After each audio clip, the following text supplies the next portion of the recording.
Constructing your life is about much more than just building a bank account.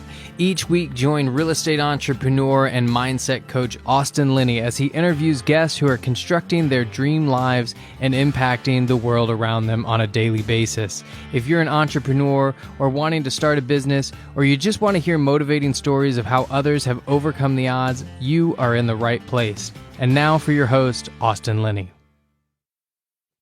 All right, guys, welcome back to Construct Your Life. I got a special guest here, soon-to-be business partner, Ryan Zolin. Did I get that right, buddy? You did. Yes. All right. Well, this guy, man, I tell you what, we met in January at I flew out randomly for one day. We got to talking. We didn't think much of it, and then we got to talk on the phone. We wound up, we have a lot in common. But this guy, he's a powerhouse. He's only 22 years old, been a broker for a while. He's got a wholesale team, multiple businesses. So why don't you tell us kind of your story, how you got started, and we'll start there. For sure. So story now goes back about 4 years. Got into real estate at 18. I didn't want to go the traditional route of hopping into college. I just was in a business club throughout high school, and it didn't seem to make sense to me to spend hundreds of thousands of dollars to make 40 grand a year. So my dad was offering to pay for the college. That wasn't an issue. He just said that he was only going to pay if I was going to be a doctor, lawyer, attorney, or an engineer. And I crossed all of those off very quickly, realizing how much more school I needed. So I was like, absolutely not. So I went into real estate school. I started July 5th, 2016. I got out, it was middle of August. Started off at a brokerage, Keller Williams. I was an inside sales agent, just hitting the phones about 7 a.m. till 5, 6 p.m., working leads, working their systems, assigning them out.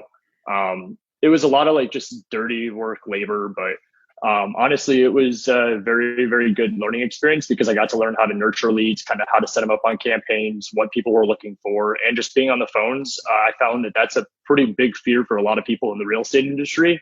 So I was able to get past that and overcome it at 18. So I was only with them for a short few months. Started there, it was like August, September 2016, left in December. I was there for those few months, but for me, it wasn't a good experience in the long run because I just got screwed over money-wise. I didn't realize what I was getting taken advantage of. And it wasn't anything bad. It was, like I said, it was a great learning experience, but closed 4 deals. I got paid $900, and I was like, "Whoa, I can make a lot more money doing this anywhere else." What? So yeah, it was a little sketchy, man. But I realized it was, when you're young at 18, you're told 3%, 6%. So that's all I'm running through my head. And so when you realize it's 10% of 3%, it's not always the best deal. So might have had the same experience in my private equity job. Yeah, dude. That's a lot of money. Yeah. That's a lot of money on the table there that the company made, but I got $200. For sure. And it was all good. I understand the model they ran, and it was just me not knowing what I had gotten into. But the catch there was that I was on salary, 24 grand a year, really, really luxury lifestyle.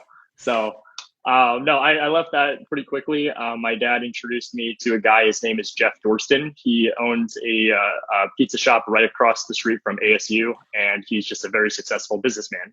So I knew he had a real estate license over at a brokerage that I originally had decided to not go with because Keller Williams offered me that salary. But I was deciding between Keller Williams and this other brokerage. I won't say their name just because kind of added on bad beef, but him and I ended up becoming like a mentor-mentee relationship. He taught me the ropes just in a year. And while I was just learning, we ended up becoming the number 3 team at the brokerage. So I had my first 6-figure year at 19, just kind of learning the ropes. Hold on. Don't just slide that by. Yeah. Are you telling me that you made over $100,000 at 19? I did. How many deals did you close that year? We did I brought in, so this is the catch with him. It was a 50-50 split on deals that I brought in, and then he had his own deals separately. Obviously, for me, I didn't have any issue with that at all because I was learning the ropes. I had no idea what I didn't know. I only knew how to take care of leads. So for him, he wanted to put most of his business into the pizza shop. He did pretty comfortable on real estate on the side, about 50 to 100 a year anyway. But when I brought my value of, hey, I can generate these leads and just help me close them, he's like, okay, why not? And it was also kind of helping out my dad. But no, after that year, I was also kind of having like some bad blood about the whole team thing. I was like, I'm not gonna have a partner, I'm not gonna have a team, all this stuff. And after just a year with him, I came to him like, hey, I want to be a partner and I want to create a team. What? So I gotta get in here because at 19 I was, what was I doing at 19? I don't know what the fuck I was doing, but I wasn't doing good. I was probably bartending, drinking too much, making some good money, but I wasn't making 100 grand. You're 19, you make 100 grand, you're flossing. Like, are you feeling yourself, or are you the guy? Honestly, dude, I was in grind mode. I wasn't really I wasn't wrapped up in everything because I was starting to realize that in real estate, it takes money to make money. You've got to be able to put out a pretty penny in order to generate leads, overhead, whatever it is that you're using to generate deals. But as I was spending that, I was making sure that I just had a budget. So it taught me a lot of life lessons, but it actually kind of kept me humble. And I think it was really Jeff doing that. And I actually haven't even told him that, but he was the guy that kind of told me, like, don't flaunt, just kind of keep your mouth shut, keep going. And he actually, one of the first things, this is a fun story, he would not buy me coffee. Every time I met with him, he would only have me meet him at Starbucks, but he would never buy me coffee. He said, coffee's for closers.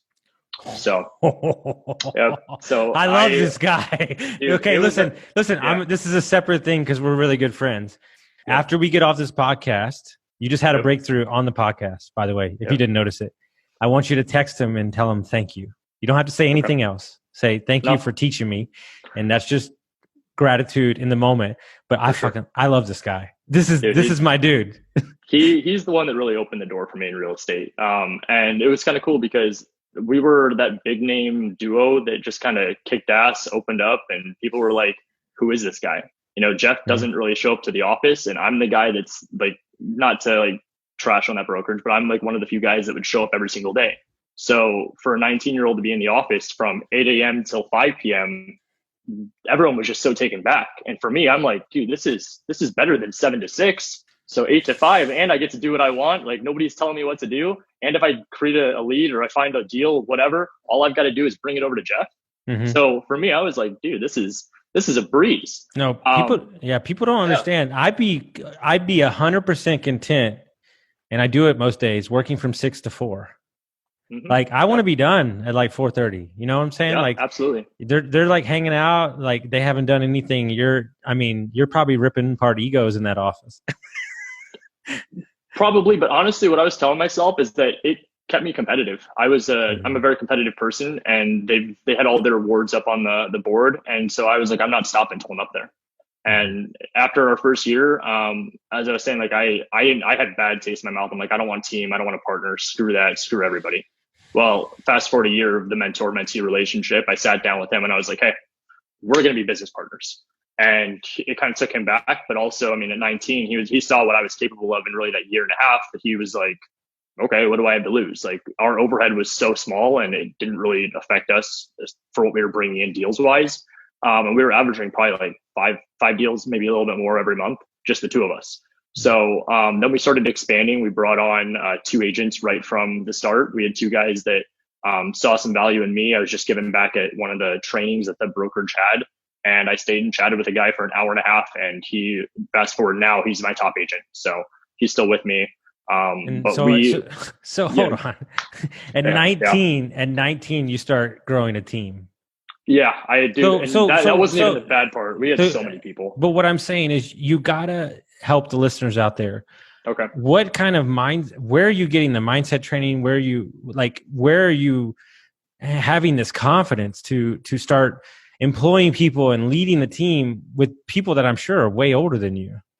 100% they were older than me. I was the youngest guy in the brokerage at the time, and I just kind of used that as my advantage. I didn't really think too much. I was actually just thinking bigger. I kept reminding myself I was breaking it all down. I'm very big on reverse engineering things to make it make sense for me. I think that everybody has a specific way that works for them. But when I break it down, I was like, I'm capped where I can only do probably about like that 5, maybe 10 deals a month. And so I was like, oh, okay, maybe I can expand. Maybe I can do this. Maybe I can get a few other people. I saw the team that I was on. I saw how they structured things. I was the guy that kind of handled their entire database of leads.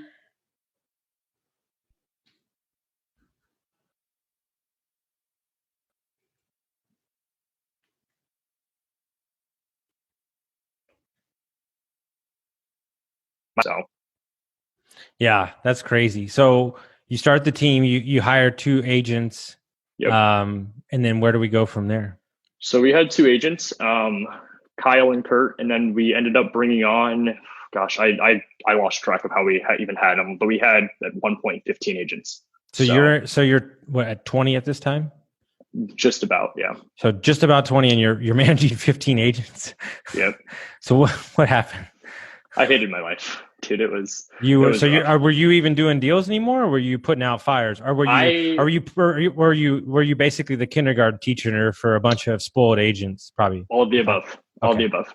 I came into a lot of challenges with people that found themselves feeling like they were worth more, and I'm not like demeaning them at all. It was just that I was fronting all the stuff, and I had a partner that took half of what I was making too. And when we were fronting all the money and agents were coming to me expecting more from a split or throwing a fit about certain fees, a lot of it had to do with the brokerage we were at. And I was able to kind of whittle out some of the agents by realizing a lot of them weren't in it for the big picture. They were in it just for their success at the moment. They didn't care about the team. They didn't care about me. They cared about free leads coming in and just closing deals. And it was a pretty good wake up call for me, because I realized it when I sat down at the brokerage with my partner. He wasn't comfortable with it, but I could tell that he supported me and he knew that's what I wanted. We were asking for some just basic support things from the brokerage, and they basically told me to pound sand, treated me just like a kid, and they took my partner seriously, not me. And so we split apart. I ended up firing everybody. I took the 2 agents that I first originally hired. They both wanted to come with me. And so we went over to the big shiny object brokerage at EXP. We were there for only a few months, but yeah. So how do you deal with that? I mean, cause like technically like you were successful, but it was, what I'm saying is like the machine got out of control and your business was running you weren't running your business. So like in 100%. Essence, you can look at it any way you want, but like there was some failure in that, right? So absolutely, man. There was way too much managing people. Instead of executing, right? Exactly. And so like, what are you telling yourself in that? Like, how do you bounce back from like, there's a part of you that probably started when you started like that, this is going to be it. I'm going to be this massive fucking agent with all these people underneath us. And then you get to the end and you're like, I don't like 100%. Any of this. Right. Yep. Yeah. Absolutely. We were at that point 100%. That was my vision, was that I was like, I'm going to create a big team. And I had talked to another broker owner of a place down the street in Gilbert. And I reached out to him, and he had a brokerage of like 500 people. And he told me if he could go back and redo it all, he would just create a team. He would never have a brokerage. He'd never do anything big like that. And so it kind of sunk in. So I'm like, okay, let's really bank on this whole team thing. But there's a story that I want to hit on, because it goes hand in hand with EXP. And I know you know where it's coming. Yes. But at EXP, the guy greatest story ever. Dude, so at EXP, it's a multi-level marketing company. So for those that don't know, if you're at the top, you win. If you're at the bottom, you do all the legwork. That's all. There was a guy, his name is Templeton Walker, and he was kind of one of my role models that he didn't even know he was a role model from the beginning when I met him at Keller Williams. I was the guy that, like I said, 7 a.m. to 6 p.m., I walked in every day, and I had a little like partition set up, and they put me in the back of a hallway, and I had 2 monitors and a headset, and I had to walk past this one guy's office every day. As I walked by, this dude, and it was like 10 a.m. It was, usually after I've been there for a few hours, this guy's rolling in. But I walked by, and this guy's in freaking shorts and some polos. He's got a snapback on, some flip-flops, and he's got an all-glass window leading into his office. And I'm looking in like, I'm doing something wrong if I'm back in the corner making 24 grand a year and $900 for 4 deals. Like, this is not me.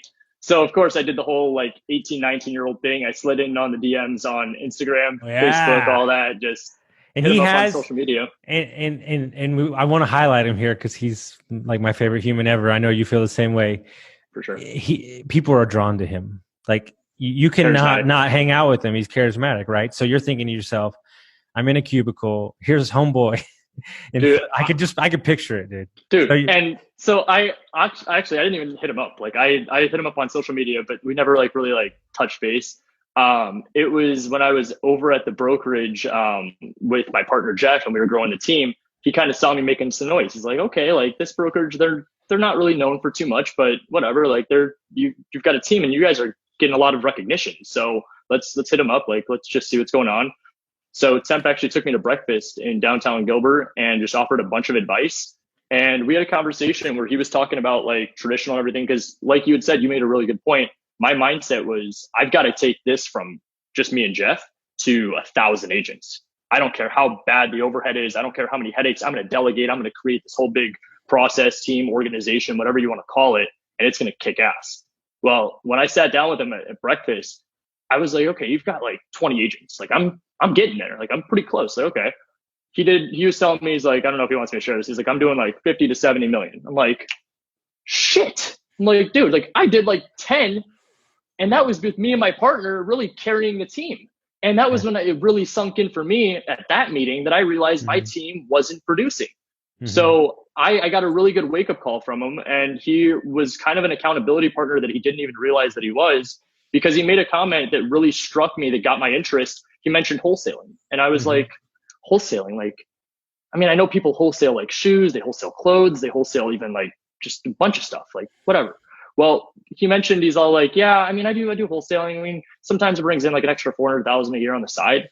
And I just kind of paused and stood there. Like, I remember he paid for my breakfast. I'm sitting there eating waffles. And I just remember stopping and staring at him like, did you just say on the side? I'm like, that's like the next 4 years based on how I did last year. Like how did you do that on the side in 1 year if that's not even your full attention? And that's when he kind of like was going into the spiel of, oh, I do fix and flips. I do wholesaling. I've got all this creative stuff. And this was before it was even like really like big, which is kind of weird for me to even say, only being in the industry for 4 years. Wholesaling has taken off like no other in the past year, maybe even year and a half, where everybody and their uncle wants to do it. So I kind of got like a little bit of an in, not like too much information, but I got a gist of what he was doing. So when I was at that one brokerage and I split apart from my partner, when I was going to the multi-level marketing company, EXP, he told me, he's like, hey, come under me. I will show you the ropes. And for me, I had a really tough decision. You know, you've got 15 people, you've got a partner, you're kicking ass, you're the top agent at the brokerage, top team. You're seriously like, you're done. Temp made one comment that really stuck to me. And it was when I met him at his office and he sold me. He's like, hey, do you want to be the big fish in a small pond, or do you want to be the small fish in a sea of an ocean with all the big fish around you guiding you? And I was like, whoa, like that's big. And in that moment, I had realized I hit my peak at that brokerage. I went to them and I even talked to them about wholesaling. They kind of told me to pound sand. It doesn't happen. It doesn't exist, yada, yada. I realize now it's because they don't get any split from it. The broker doesn't get anything. But while I was at EXP, we had some issues we ran into, and it was, of course, just me and then the two guys that I brought over. Out of those two, one of them ended up leaving. So it was just Kyle and I, but we were there for a few months. We had a few issues. We had a couple other people that ended up coming like underneath us, but their onboarding process wasn't too hot, and they had lost like 3 of our checks. There was a bunch of stuff that had happened in the interim of all that, but it was just way too much for me to deal with. I didn't feel like I should be dealing with check issues and payment when that should be the easiest part of the whole transaction. So we split off there, and Temp and I were meeting every week, kind of going through the whole like guidance, like one-on-one training. And him and I sat down one day and we were just like, dude, this isn't it. And he was like, I think I'm going to go back to this place I'm at, Stunning Homes Realty. It's like, you want me to introduce you to the broker? And I was like, well, I mean, I just split apart from my partner and I fired 15 agents, and I'm not really doing as good as I was last year. So of course, yeah, why not? And I was still doing deals, probably like maybe 2 to 3 a month. And that was between me and Kyle. So the only thing that was different is that I wasn't giving away half money to my partners. I just had to supply leads for one agent, and he closed the deals. So it was good. It all worked out. But when we met with Steve, it was a complete game changer. That was January 2019. And he told me he's going to show me the ropes of wholesale. I asked him why was that in his interest? Because I knew that he wasn't going to be getting paid. And he told me he has a goal that he was going to create 100 millionaires. And I set down some guidelines like, hey, I just want to meet with you twice a month. I want to go through just coaching. I want all these things, like little things for the team, whatever. And he complied. And that was the first time I ever had a broker that was willing to like take a chance on me, saw the value in me, and was willing to even put in effort that I didn't even know that I was worth, you know? So that was a big game changer for us. 2 things. I'm going to say this so it's on record. And so everybody that we know in this city, because we're actually in Arizona right now filming this in the same house. But I say this every time I bring one of y'all on from this area. like envious would be an understatement, because the network and the support that is available for you young hustlers in the business in Arizona it warms my heart. I've never seen anything like it in real estate. Y'all have just a cornucopia of the most amazing people I've ever seen. You know, Brent Daniels, 100%. Steve Tran, Templeton, Pace. These people are amazing humans. Who cares about the business part? And so I can only imagine how wonderful it is. You know, you've made, what I really want to get down to with you is, how are you making these quick pivots and not overthinking them? Like, cause you like to like vet stuff out. So like, are you just saying like, hey, this is what it is, and I'm just on a journey? Like, you know, like cause that's what all the young kids ask me. Like, you know, how do you just like make these quick pivots, and like, you don't know what's going to happen, right? You have no idea that you're going to be introduced to Steve Tran and he's going to be so nice and all this stuff. Right. And it's changed your life. For sure. So honestly, for me, it kind of stems back to even Jeff, just kind of staying humble and just taking it one day at a time. I grew up with the philosophy, control what you can control and not like overthinking as much as humanly possible. I understand it's human nature to really want to dive in. And I do have to say, like, on my personal life, that's definitely more of who I am. Business, I don't know why, but I just never really had that. I'm always the guy that I take it for what it is on surface value. I look at the numbers and I just make my decision from there. I feel like numbers is entire business for me. If I can look at, okay, spend $5,000 a month, need to bring in at least 10. Mm-hmm. Out of that 10, I shouldn't be paying anything out to like split wise to other people like that. I should be at least making what I'm putting in 2 times over. So,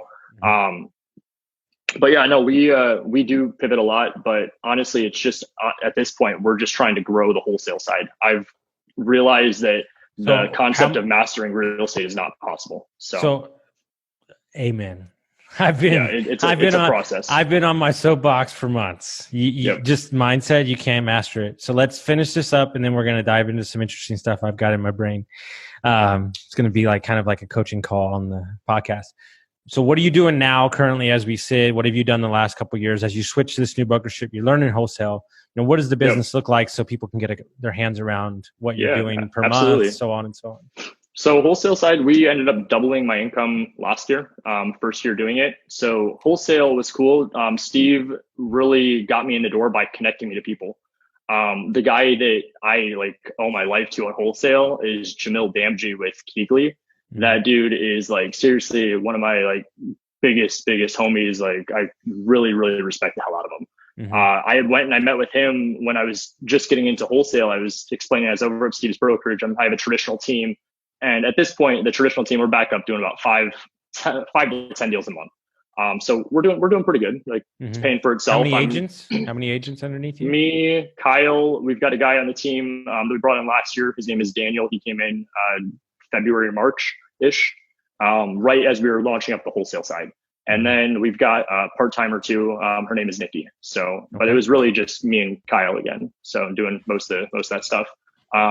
It was actually really cool to be able to track. Last year was what I felt like was my best year growth-wise, the income, wholesaling everything, and then also with the traditional side. I stepped away from traditional last spring. I spent 2.5 months locking myself in my room, just 100% in on this course. Keegley announced that they were releasing this astro flipping community, whatever course, whatever you want to call it. And I was the second student to go in. So Jamil, like right when I hit him up, it was perfect timing. I met at his office and he was like, yeah, I actually have this course I'm going to be launching in about 2 weeks. I was like, okay. So I ended up paying for that. And dude, it was so weird because at this point, like my overhead for traditional, like $2,000 to $2,500 was about like where we were. And for the course, it was $6,000. And so for me, it wasn't like I could afford it, but it was the first big purchase that I felt like I was making that I didn't even think twice about. Like as soon as he said it was $6,000, it was like my brain didn't register, oh my God, it's $6,000. It registered as, okay, well, you got to make 12. You got to find a way to make 12 on your first deal now. Let's do it. So I went, locked myself in. I went through that entire course. And it was then about a month and a half, 2 months later, we ended up closing a deal and we made $10,000 on that. $10,000. So So boom, 4%. And what kind of, as you sit right now, how many wholesale deals have you done? What kind of overhead are you running on that side of the business? So wholesale side is a completely different animal. That's been where my passion is at 110%. I've put most of my effort, my day-to-day is in that side now. I do help with traditional, but it's more on just putting out fires. And then obviously if any like personal friendships or relationships come around, then I help them with buying or selling. Mm-hmm. Other than that, I just kick all the deals over to Kyle, Daniel, and Nikki. And then, so traditional side, overhead and everything, we're running that actually pretty lean. I just scaled that all back. We just transitioned CRMs that we saved about $1,000 a month. Mm-hmm. So we're keeping that. I try to keep that under $5,000. Mm-hmm. But then as for the wholesale side, that's a pretty good benchmark too, is about $5,000. So, okay. And you've done what, like 20 deals, 25 wholesale? So last year we did, that was about 20. And then this year we've already done, I would have to check our numbers. I'd say 7 to 10 deals wholesale this year. Yeah. And you told me about the deal you're doing Friday, which is kind of cool. Double dipping. So yes. Biggest wholesale of the year. Tell them about that deal. So that one's cool. That was the nice thing I found is also just, again, goes back to networking and relationships. That's, I feel, this entire business, that and numbers, relationships and numbers. But this guy, he was doing a flip with us last year. He was a buddy of mine from high school. I met him in that business club. I actually met him in Atlanta. Go figure this out. I had one advisor from my school. He was at a different school. Our school had too many people. His school didn't have enough, so they had to put in a room. My advisor trusted that I would be one of the more mature kids to put in with him. And him and I, 6 years later, just randomly started catching up again. And he's flipping houses. So he has a property he's working on, and his dad thought he was going to get like 200, maybe 210. We ended up selling it for 265, first day on market, and we blew him out of the water. His dad was like, "Hey, I want you to invest back in real estate. I want to kind of really sparked up his joy." Well, I hit him up once I came across this one deal, and this is just the biggest one of the year for us so far, but it's 20 grand we're making on the wholesale, and then he'll end up listing it with us on the backside too. So it's kind of like going hand in hand. Yeah, you're going to make money twice. Perfectly. For sure. But that's what we try to do. Make sure one company scratches the other and just keep them rolling. Amazing. So inspired. Ridiculous. So guys, I'm going to do something. You don't know I'm bringing this heat right now, but this is going to be interesting. Man. So I'm intrigued. Okay. Because just so you know, guys, me and Ryan are launching a wholesale company in the next couple of weeks ourselves, starting out in San Antonio and Central Texas.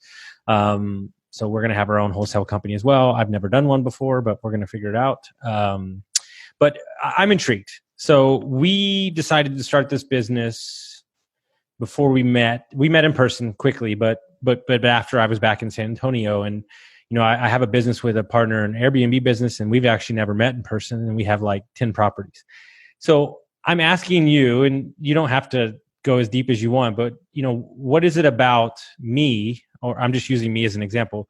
What is it about me that falls in line with your vision, right? To start a business with a guy, you know enough of me, but we're still getting to know each other. So what is that? Why are you so comfortable in saying yes? Am I very persuasive? I'm just like, but what I'm saying is like, or do we just fall in line with our core? I'm just asking. No, really. For sure. Dude, it's a great topic, and I love it. I love these types of conversations. I'm very big on personal development, and I feel like I got that vibe really like last year once I started doing that wholesale course. I do not make money off this. This is just my spiel about that course. The week one alone, I think, was worth the entire $6,000, and the week one was all mindset. So for me, it really broke down like my core values. It broke down who I was as a person, what I'm looking for, some things that I didn't even realize that were insecurities and struggle I was dealing with that I, like I said, didn't even know that I was like working on. So with you, I felt like you really align with the personal development, but you also have this fun accountability like part to you where you're not afraid to call somebody on their shit and get up in their face. And that's a very no BS shit that I like. So for me, I'm all about call me out. If I'm not doing something, if I'm not holding somebody accountable, if I tell somebody, I'll be there, I'm going to work these 10 leads and I don't work those 10 leads, I want them to come back to me, slap me in the face, and then give me 20 leads. Yeah. So, and that's the vibe I get from you. True story, bro. And this, I haven't even told you this, so I'll just say it to everybody. Me and you did a shitty job in the first 2 months of expectations and accountability. I was busy. 100%. You're busy. The only reason, and you can even ask Meech, my other business partner, the only reason that we're in business together is the way that you responded to me calling you out. And I even showed him and I said, look at the amazing response. I'm calling him on the deck and he's saying, thank you. I hear you and I will do better. And I was like, oh, I want to be in business with that guy. Like 100%, man. That's I want people to push me to the next level all day, every day. And I've realized like how selective you have to be with the people in your sphere. Like that's saying like the 5 people you spend the most time with is who you are as a person. I couldn't agree more with something like that. Like I that's why my team is as small as it is. I've got really it's 3 of us that are in the office on a day-to-day basis.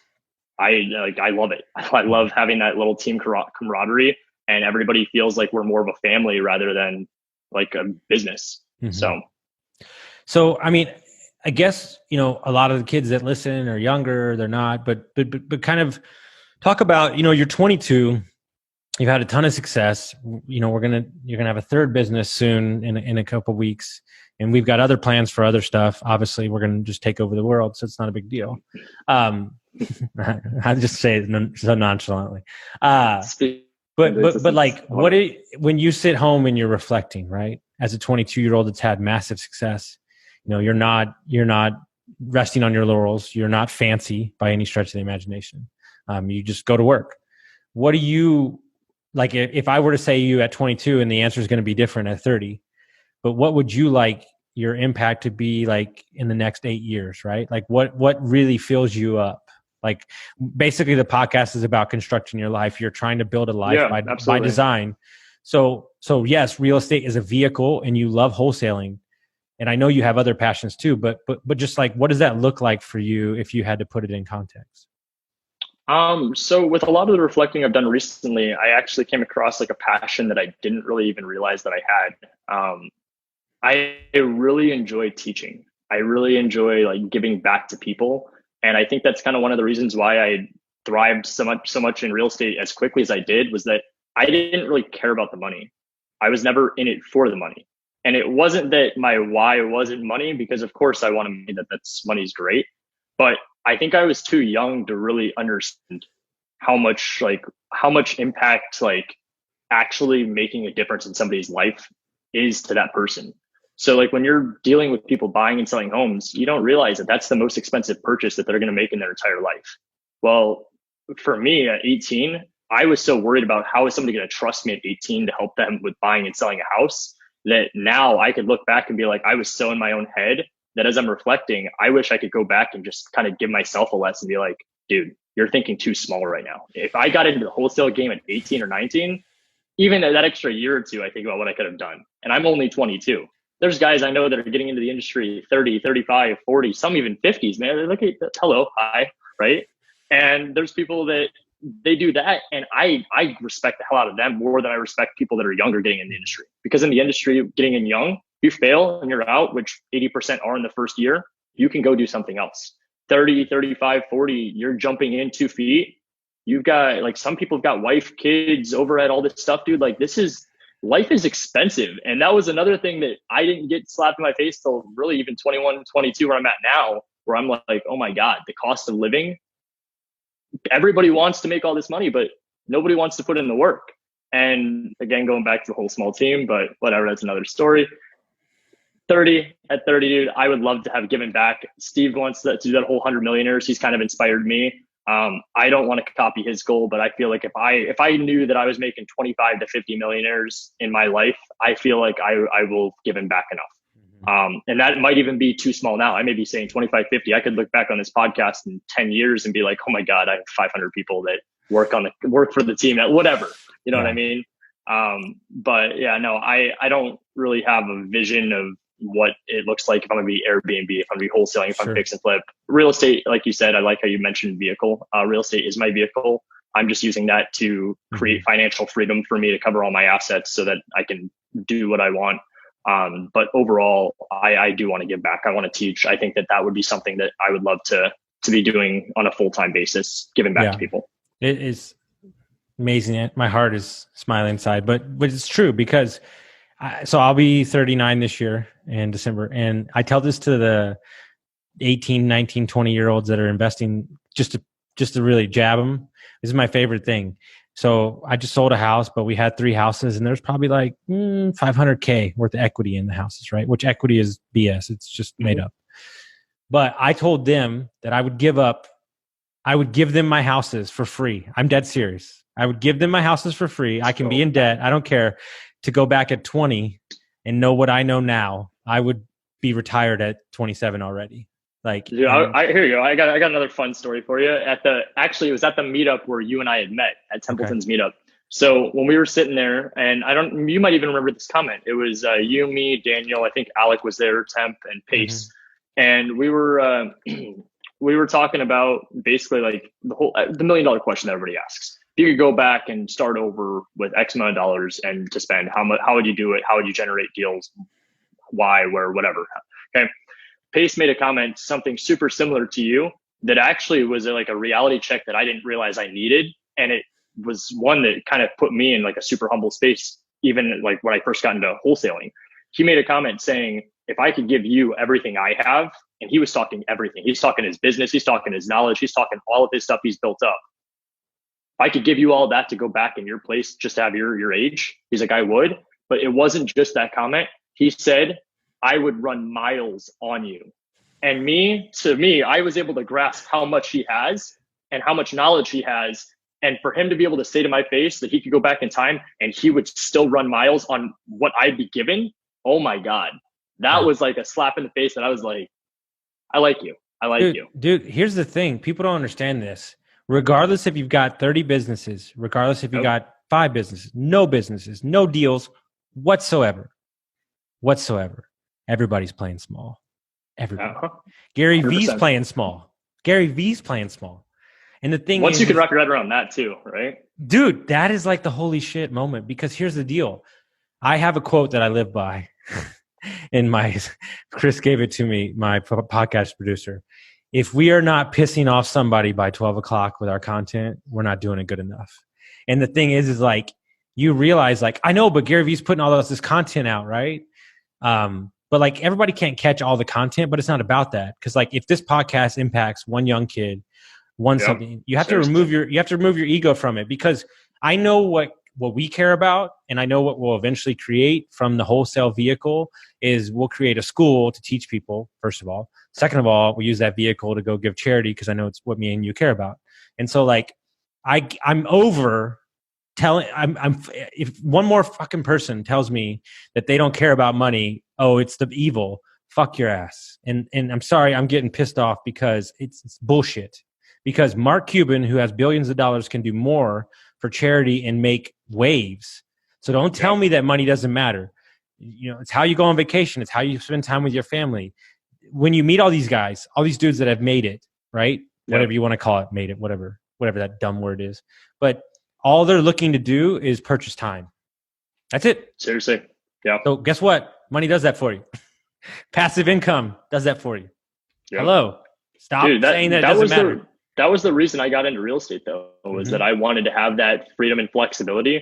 And I knew that to be financially free, most millionaires are created throughout real estate. I mean, that was, again, going back to numbers. I was like, okay, real estate, no college degree, go to real estate school. That's it. Okay, done. And I honestly, dude, the one thing I wish more young people reached out to me to just ask, like, dude, don't like even, now you got me on this is the biggest soapbox. And I don't have it as often as I would imagine the dudes that mentor us have it. I would imagine it happens to them 50 times a day. Yep. If I could count on hands, fingers, toes, how many fuckers have come to me and said, man, I would love to learn real estate. I would love to do this. And then I give them one small task and they can't even do the small task. Dude, you don't want it. You don't want it hard enough. And the thing is with my Ironman training and my businesses and everything, this is what I tell myself. I do not negotiate my goals with myself. There's no fucking excuses. Love it. The life that I want, the life that me and you want together as business owners, partners, is greater than anybody can put their head around. 100%. So we don't have to validate anything to them. I mean, it's true. No, I mean, you're 22 years old, bro. I mean, I'll just be frank. You've made more money in a year than I've made total. Like, I'm just getting my shit together. Like, I've just stopped being an alcoholic. I'm just now got my head on right. Like, I would give everything to go back and tell that 17-year-old kid, like, pull your fucking head out of your ass. Stop playing the victim and go out and work. And that's what you've done. And it's inspiring as shit. I love it. It's like, how do you not want to be in business with this guy? Like, dude, you know, you're a fucking assassin. Appreciate that. Thank you. So it's great. And like, we're going to go to a meetup later today, and I've like never been happier in my entire life. And I told you to the text, that's what I thought was so great. We'll leave it at this. I said, come have some fun with me today. We'll do it. He goes, yeah, there is fun. It's called the meetup. I got to go network. Yeah. Cause you're so on it. I mean, it's so great. I love that. Yeah. You know, Dude. And that's just the way you roll. I need to get out and do more though. Like that's Sure. the balance I'm trying to The good find. news is you're a business partner of mine now, so you don't have a choice but not to, because that's right. It's what I do, baby. I just put networker on my card. That's all that needs to be done. So how does people find you? How we're I haven't told you this. We're going to work on your social media game. We're gonna get it up there a little bit. But I get it. You're not boastful. It's not about, but if I could give you a piece of advice, it's not about being boastful. Providing value. That's it. Yep. 100%. And that's the part where I'm still working on that, trying to get through it. But yeah, I'm working on social media to get out there. My social media handle for everything is just my first and last name, Ryan Zolin, RyanZolin. And yeah, other than that, people can hit me up on my cell. It's 480-612-2213. Text, call, whatever. And if you need him, just text me and I'll blow him up.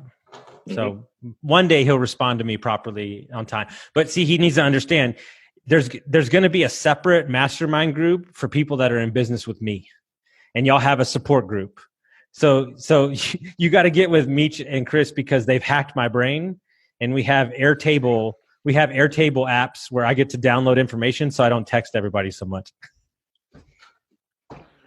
It's ridiculous. Dude, thank you so much, bro. Man, this is a killer episode. Thank you for bringing so much value. If you like this, guys, share it, send it everywhere, rate us, review us, and reach out to Ryan. Thanks so much for coming on, man. Thanks for having me on. I appreciate it.